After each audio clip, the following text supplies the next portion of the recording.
Welcome back to the Bluechip Breakdown, Vols fans. I'm your host, Bull. Happy Saturday to everybody. Happy Mother's Day to all the mothers on the channel. In today's video, we'll just be reacting to some of our players in rookie minicamp. So it's actually over with, and I think they're heading into the OTAs. I don't really know how the NFL preseason schedule works, but we are getting close to it. So we're going to be reacting to that. I would love to hear y'all's thoughts down in the comments section. Please make sure to like and subscribe. Let's go ahead and jump into the video. All right, so there's Joe Milton. He's number 19. And then that right there is Jacob Warren, number 45. We're not going to see too many clips of him, but this is Joe Milton making a throw. Looks like across the middle, down the field. That looks really good. So I wanted to just kind of mix this in for y'all with Joe Milton and with Drake May, who we think is probably going to end up being the starter more than likely, just to kind of see how they look side by side going through these drills. And they're not doing a whole bunch, just kind of going through some footwork, going through their drops, and just trying to throw the ball accurately. So not a whole lot to see here, not a whole lot to take away from it, but I will say this, as we're going through it, y'all will see, I mean, it looks like Joe Milton looks just as good as Drake May does as far as I'm concerned. I mean, I don't see a huge difference in what they're doing. As a matter of fact, in a lot of these clips, Joe Milton looks a lot better. Now, where things are going to get, more interesting at is what happens once they get into the live reps, once they get with the rest of the team. How do they perform in some, like 7-on-7 type stuff? Whenever they're out there and skelly, all that, like once they're starting to play with the other teammates and maybe getting a little bit physical, probably not going to be too much with the quarterbacks, but that is going to be when we'll know, hey, is this really going to be as close of a battle as some people think?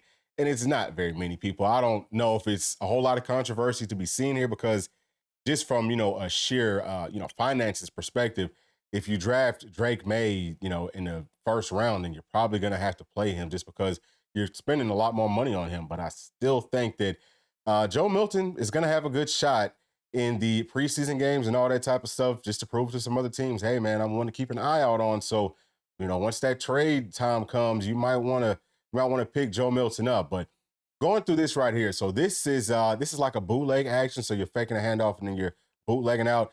It doesn't look like it's that important, but the footwork aspect of it is very important. And if you look at Joe Milton still kind of in his drops, he doesn't look as comfortable. It kind of takes him a while to get into his three-step drop. So once he gets more comfortable with that, I think that will help him out tremendously.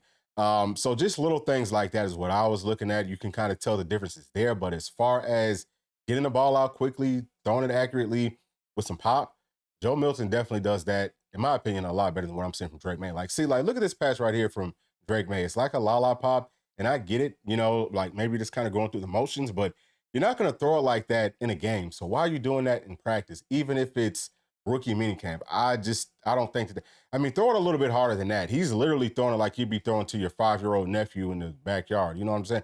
Throw the ball. But we're seeing that Joe Milton is doing that. So that is good. I haven't seen any drops from the wide receivers catching the ball from Joe Milton. So it does look like even though he's throwing it with more zip, with more pop, than what we're seeing from Drake May, it still isn't like he's rifling it. So he has learned how to throw that changeup.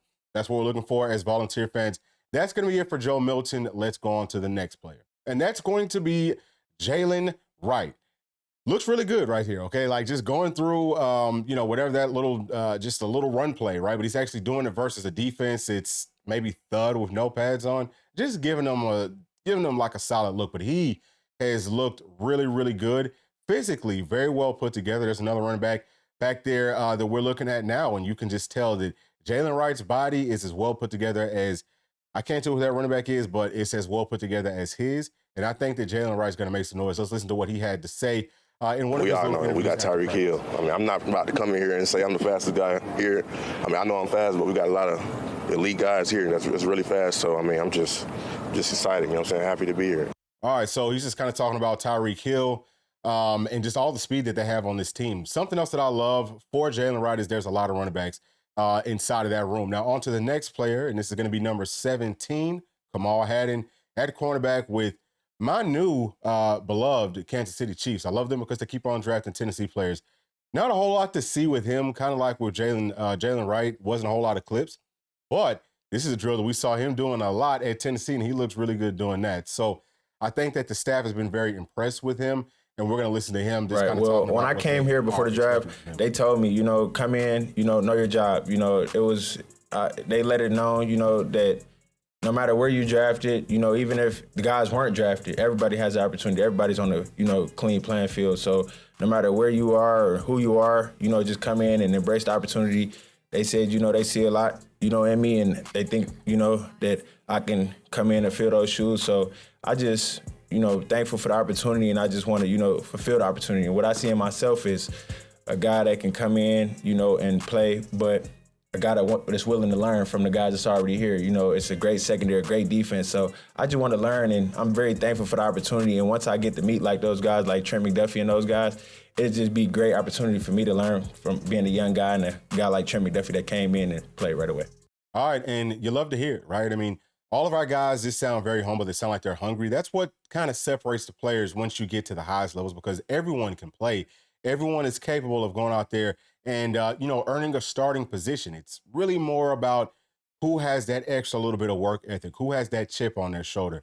That's what is going to separate the players that, you know, come in as a, you know, highly drafted or highly touted player and kind of fizzles out versus the players that kind of flew under the radar once, you know, draft time came and they go on to have, you know, 10 to 15 year-long NFL careers. That's what we're looking for with all of our players. So let me know y'all's thoughts down in the comment section. I feel like this will be a fun thing for us just to kind of step back and take a look at the players who have already gone through the process, or, you know, are kind of still going through that NFL process, but they're done with the college process. They are going to mean a lot to this program moving forward if they are successful or if they're not. So a lot is still on their shoulders, and I would just love to hear what y'all's thoughts are on who do y'all think will have the most successful NFL careers out of the players that we have put onto some NFL rosters so far this season. But as always, thank y'all for sticking all the way to the end. Please make sure to like, subscribe, hit that notification bell, share with your friends, family, and other volunteer friends. We'll see y'all in the next one. Thanks. Peace.